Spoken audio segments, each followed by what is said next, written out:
皆さんこんばんは。玉木のスポーツジャーナリズムの時間がやってまいりました。MC のスポーツライター小崎です。このチャンネルはスポーツ文化評論家玉木正之が送る既存メディアとは異なる視点でスポーツの真の問題点を取り上げ考える番組です。コメンテーターの玉木正之さんです。よろしくお願いします。はい、よろしくお願いします。お願いします。今日は一本目に野球を取り上げたいと思うんですね。はい。何しろ朝にNHK がメジャーリーグをやって、ドジャースと大谷翔平中心ですけれども、はい、そして夜はプロ野球が、BS で、放送していると。様子を見ると観客はかなり入っているなという感じもするんで、ちょっと野球のことを取り上げようと思いました。はい、プロ野球っていうのは去年、観客動員の新記録を作ったんですよね。そうですね。新記録。過去最多ですね。過去最多なんですね。はい。1試合平均でいくと31,018人。はい。12球団の平均ですけど、一番多いのが阪神タイガースで一応41,801人。これ、1試合4万人入るわけですよね。はい、少ないところでも1試合2万人ぐらい入っていて、平均で3万人入るって、これは相当にすごいなと、私も思ったんですけれど。これメジャーより多いんですよね。メジャーより多いよね、1試合平均でいくとね。ところがね、日本の野球人口というのがバンバン減ってきているっていうデータもあって、で、全国のね、軟式野球連盟の登録チーム数というのが、2010年は14,000チームほどあったんですよ。それが、2024年になると、8,680チームになっている。要するに、6割になって4割消えちゃったっていう。これも軟式の話ですけどね。それと、高校野球の出場校ですね。地方大会。これ1990年代は4,500校あったのが、2020年代になると3,000校に減ってると。3,000校アップぐらいに。相当の減り方だな、というようなことがあったので、人気が本物なのか、偽物なのか、ということで、もう野球ならこの人に話聞きたいという今日のゲストは、小林信也さんです。はい。小林さん、よろしくお願いします。よろしくお願いします。今のどうでした？今のデータの話は。まず、僕らが思っていた野球人気と内容は随分変わっているんだろうなっていうところですよね。さっき、紹介あった軟式チームの数が6割になっちゃったというだけじゃなくて、その6割の熱量というのが、さらに4割減はしてるんじゃないかな。熱量ね、なるほどね。はい。だから本当に僕らが若い頃って、どこか近くのお店でお酒なんか飲んでたら、すぐ野球チーム作ろうよみたいな話になって、僕も高校時代野球やっていましたから、野球部です。はい。ユニフォームをね、やっぱ3つも4つも持ってましたね。いろんな草野球のチームから誘われて掛け持ちなんです。自分でお金を払ったこともありますけど、やっぱり高校で野球やってたっていうと、もうとにかくユニフォーム作ってやるから来てよみたいな。すごいな。特待生ですね、草野球。草野球の特待生。なるほどね。いや、その話題の。小林さんはね、それこそ新潟県の春の大会では優勝されて、ひょっとして甲子園に行けるかというところまでギリギリまで行かれたピッチャーですけれども、残念ながら行けなかったっていう感じですけれども。ちょうどね、僕はね、草野球向きだったんですよ。球が速いわけでもないし、ちょうど草野球のレベルでは、すごく楽しい、いい選手だったんですね。それで、江夏豊というピッチャーもね、俺草野球向きだって言っておられましたよ。引退してからね、草野球がこんなに楽しいもんだと思わなかったっていう。いや、でもそれすごく、柳さんの気持ちを分かるって言ったら申し訳ないけど、晩年の江夏さんというのはもう本当にバッターを翻弄するようなね、ピッチング。で、それってね、草野球で最高に楽しいピッチングなんですよ。なるほどね。ということも含めて、そのデータではちょっと読み切れないところがあるなと。確かに球場に行く人の数は増えている。これは、かつて野球が人気だった頃は、巨人一辺倒だったわけで、はい、そうです。後楽園球場のチケットはプラチナだったけど、他はいつ行っても大丈夫みたいなね。はい、そうですね。それが J リーグのそのホームタウン制に触発されて、もう12球団が地元密着でファンを増やそうという、これ球団の努力が実を結んだわけですよね。それはありますね。それはありますね。だからそこはもう本当に素晴らしい努力をされてるなというふうに思うんですけど、もう一つ言えるのは、これもよく言いますけども、4万人の向こうに、この日行きたかったけど行けなかった人が何万人いるかなんですよね。かつて、後楽園がいっぱいになった時っていうのは、4万数千人なんでしょうけど、その向こうになんか、下手すりゃ400万人ぐらい行きたいけど、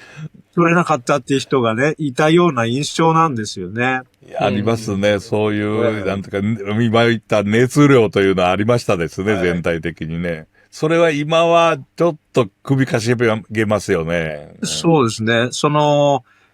毎晩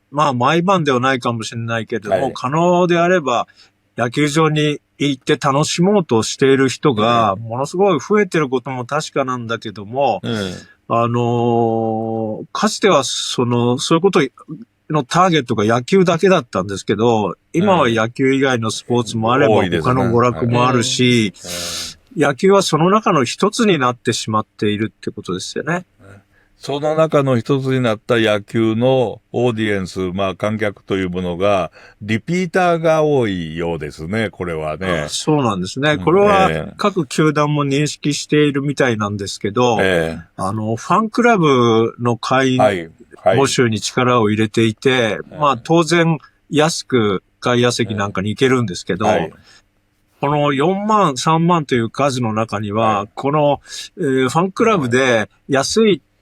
チケットで何回も行くっていう人の数がだいぶ含まれてるんですよね。なるほどね。それを球団の努力とは言えるんですけれども、果たしてベースボールファンの横幅を広げてるかと、裾野を広げてるかっていうと、ちょっと首をかしげてしまうっていうところが、そうですね。それから、あともう一つは、草野球でも言いましたけども、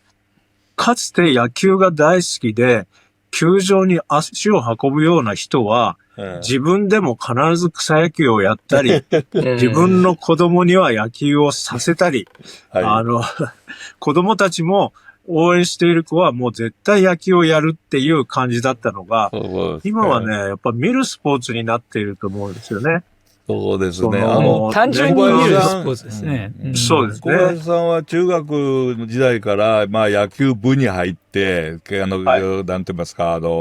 本格的な野球の練習をされたわけですけれども、草野球っていうのも小学校の時とかかなりやられました？僕はちょっと、一般とは違って、僕、田舎なのに電車で通うような小学校に行ってたんですよね。そうですか。そうですか。それは辛いな。普通、一般の学校は当然小学校でもチームがあって、で、僕の中学っていうのは、実は夏休みは練習しちゃいけないとか。そういう。簡単に言えば勉強中心。中心な。だからよかったかもしれないですけどね。一人では星飛雄馬みたいな気分で、独立して練習してたんですけど、本当に部活をやったのは高校3年間だけなんですよ。そうですか。だからちょっと珍しい。だから、すごくきつかったですよ。いきなり厳しい高校の野球の練習は。野球部の部活動ですね。はい、なるほどね。はい。それは厳しかったんですが、まあ、言い方を変えると、小学校では対外試合がなくて、やっちゃいけないって言われて、中学校でもそんな程度ですから、まあ、そういう緩い中で僕の野球への愛は育まれていたっていうことは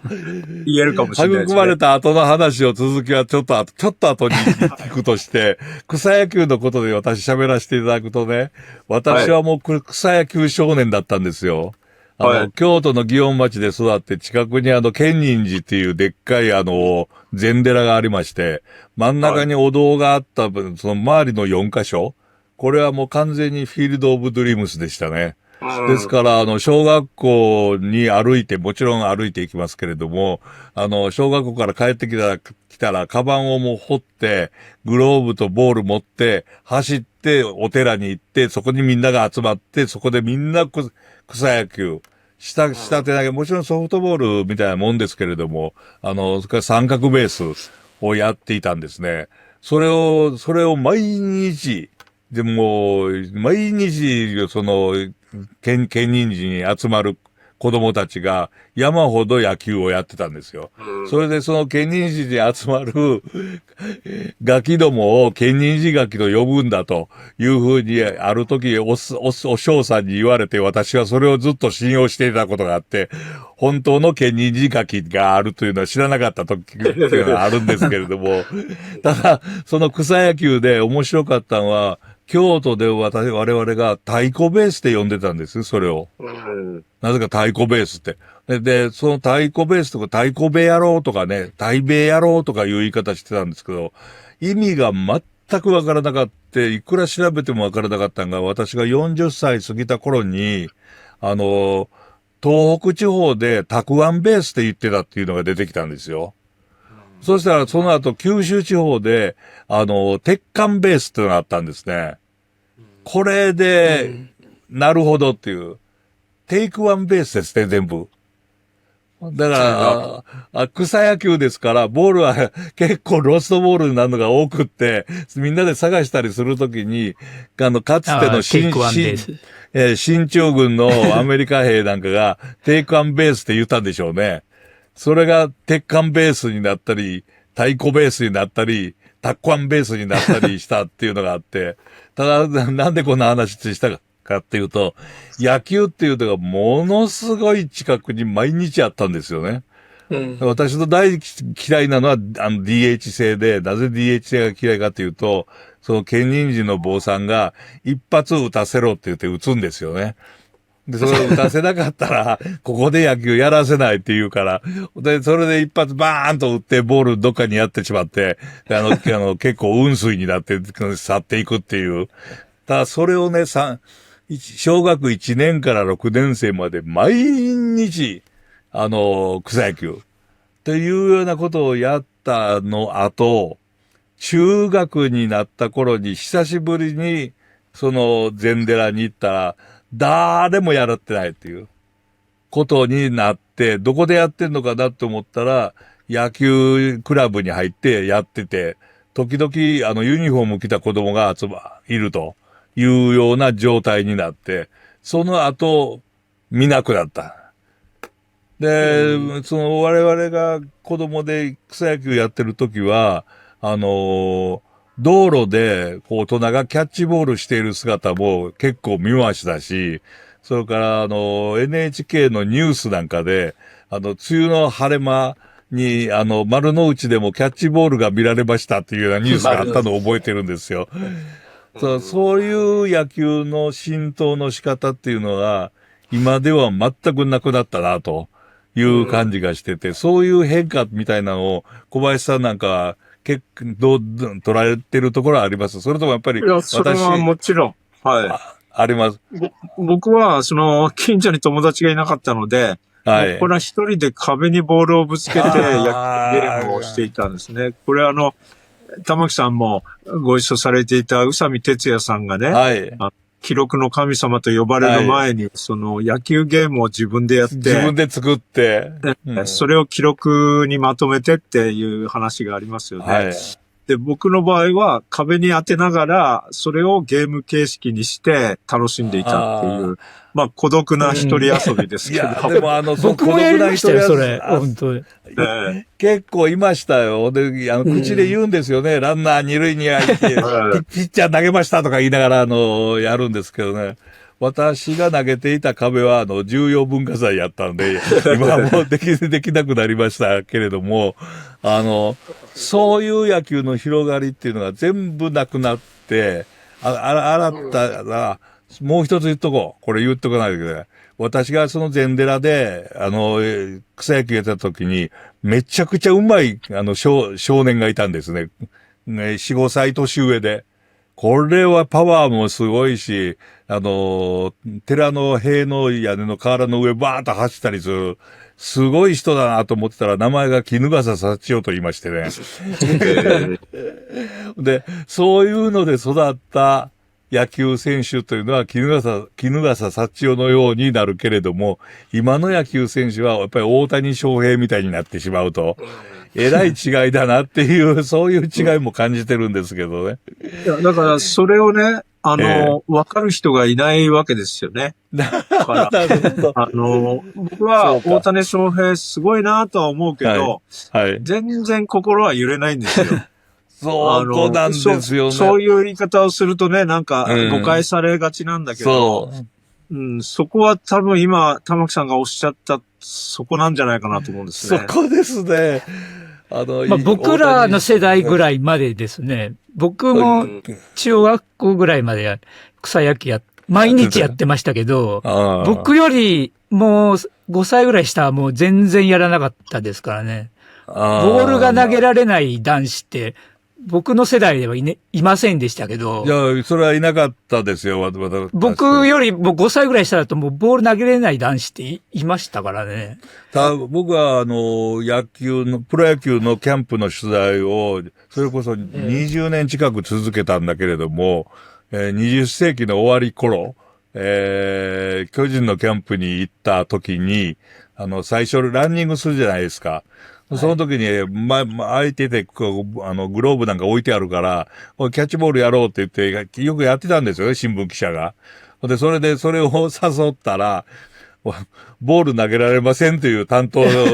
記者が出た時には、私は本当にこけそうになりましたけどね。いや、あれは参ったですね。野球の記者なのに。それで野球できるんですか？野球やんのって言ったら、別にそれはやれなくてもいいけれども、でも、キャッチボールぐらいできるだろうって言ったら、いや、やったことないですけど、野球大好きですっていう。これはショックだったですけど、小林さん考えられるでしょ？そういう感じって。考えられないですけど、まあ今、いや、今聞いてて思ったのはね、それは何がそうさせたのか、世の中の流れなのか、そう。そこ。誰かが仕掛けたのか、もうちょっと後になるとね、J リーグが、肯定芝生かっていうのがね、あって、それで野球がしにくくなった。まあ、川淵さんに言わせると、そのためにやったんじゃないっておっしゃるけど、ただ、結果的にやっぱり肯定が芝生になると野球はやりにくいとか、まあ、そういうこともあったんだけど、今、玉木さんがおっしゃった、草野球少年が消えていったっていう背景に何があったのかなという一つ思うのは、そうやってやる半袖ランニングシャツでやる野球よりも、ユニフォームを着てやる野球の方が上等なんだみたいなね。なんか、それも社会の世相かもしれませんけど、なんか上等な方にこう向かって結局淘汰されちゃったみたいな、そんなこともあったのかなと思い返してる。それは感じますね。リトルリーグから上がってくプロ野球選手って多いですもんね。リトルリーグに入った子供みたいなんが、一人来た時に、ユニフォーム着てた時に、あんまり言っちゃいけないけれども、みんないじめましたもんね。何カッコつけてんだお前みたいな感じで、一人だけいたのはあったな。ただ、それと同じようにJ リーグが生まれたっていうのは確かに大きなところもあると思うんですけれども、やっぱり、いろんなスポーツに広がった時に、野球っていうのがあんまり好かれない要素があったっていうのは、これは小林さん感じませんか？それはね、ものすごくあるんですよ。それほとんど、まあ、野球に関係する報道の中に出てこないんですけども。ああ、なるほど。J リーグの影響とかいろいろありますけども、はい、今の時点で野球というものを考えたときに、あまりにもこの時代には好まれない要素が多すぎる。かつては、すごく、そういう障壁はなかったんだけど、例えばの話、単純に言うと時間が長すぎるじゃないですか。まあ、それは言えますね。試合時間も長いし、やる立場で言うと練習時間が長い。長いです。まあ、やることも多いっていうことはあるんですけれどもね、学ばなければならないことが。まあ、休みがない。ない。だから、結局、野球以外できないんですよ。もう、小学校の頃から。もう、中学校になれば当然ですけれども。で、まあ、簡単に言うと、何かに一途になるとか、もう、死ぬほど努力するとか、勝って甲子園行ったら偉いとか、それって、まあ、今のその時代の価値観にはかなり差があって、なるほどね。簡単に言うと、例えば、テニスだとかね、他の競技で言うと、まあ、もっと短い練習時間のもあるけど、まあ、一日中なんて無理ですよ、練習するのっていう競技いっぱいあるんですよ。そうすると、まあ、午前中練習したら午後はすっかり休みだから好きなことできますよとか、まあ、時期になったらすごい練習するけど、オフの期間も長いし、その時は全然そのスポーツ以外のことにも、ね、できるとかっていう競技も他にいっぱいあるじゃないですか。なるほど、野球だけですよ。こんなに一年中一日中、暇さえあればやらなきゃ、勝てないと思い込んでいる競技は。思い込んで。それはでも、例えば高校野球なんかでオフの期間を決めたりとか、というので、最近はだいぶ変わってきたっていう言い方はできませんか？まあ、やや変わってるんですけど、ただ、例えば、やっぱ全体主義じゃないですか。あるチームに入らないと野球がやれなくて、高校だともうその高校でやるしかないわけですから、そうですよね、僕今日お先にとか言えないんですよね。今年の夏休み僕、アメリカでちょっと遊んできますから、夏休みは来ませんとか言えないんですけど、他の競技ではそれが許される競技もあるんですよ、実際。ありますね、実際ね。だから野球だけはやっぱ全体主義なので、そのチームの方針に従うっていうことが、まあ、そうじゃなくてもいいよっていうチームも稀にあるかもしれませんけども、上を目指そうという風な場所だとなかなか難しいですよね。なるほどね。野球っていうのは一つちょっと特殊なスポーツで、個人競技なのか、チームプレーなのかが分かりにくいところがありますよね。1対1で対決して、それが得点になるっていうのは絶対に個人の力なんだけれども、なぜかやっぱりチームでやるもんだから、チームプレーっていうのを強調して、練習を始めるときには一緒になって、1、2、1、2とか言いながら走るわけですよね。何の意味もないけれども、言わせると心が一つになるとか、同じ釜の飯を食う仲間でやるっていうのが、今小林さんの言われた全体主義というのに、すごく合ってるっていう感じはしますけどね。僕今、玉木さんがおっしゃったことを、どう取り入れていくかが、これから野球人口がね、再び増える可能性がある。僕、道筋だと思うんですよ。野球は、その、チームプレーだから、やっぱりいいんだよという部分と、すごく対極的に、でも個人競技だよねっていうところをもっと強調して、個人競技を徹底する選手がいたっていいじゃないのっていうことですよ。僕今思い出したのは、もうこれ20年、イチローが現役の頃ですけど、はいはい、ワンアウト100万円のリリーフピッチャーっていう主人公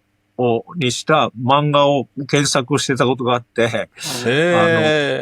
ヤクルトのリリーフエースなんですけど、はいはいはい。とにかくワンアウト100万円なんですよ。打たれたらまた100万円返すみたいな、まあそういう設定。返す。なるほど。今でもそういうリリーフピッチャーがいてね、別にチーム練習なんか参加しない。もう、時間になったら、今だったら8時半でも間に合うのかな。球場にブラッと来て、はい、呼ばれたら出てきますよっていう選手がいてね。何にも困んないじゃないですか。なるほど。別に。い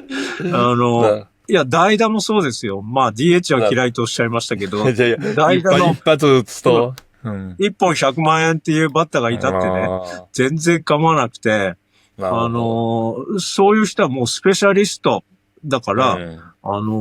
いいし、それから、まあ、ちょっと考えたのは、僕がもし、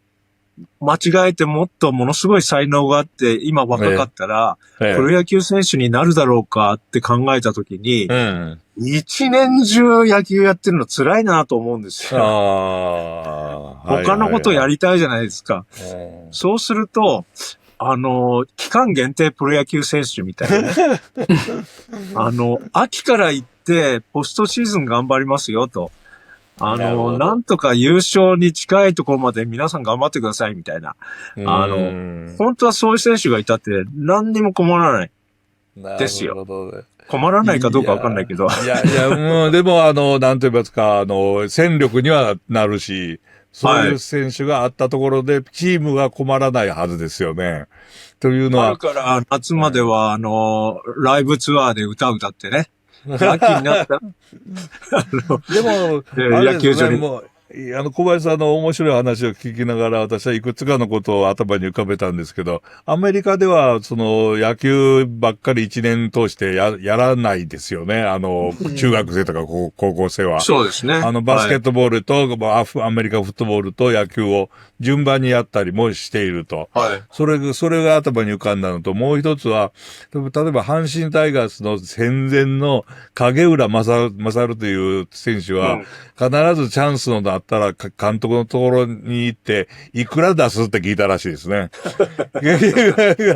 それで、ホームラン打ったら10円って言いながら、一周回ったっていうのが、今も話に残ってるとか。それからもう一つ思い出して頭に浮かんだのは、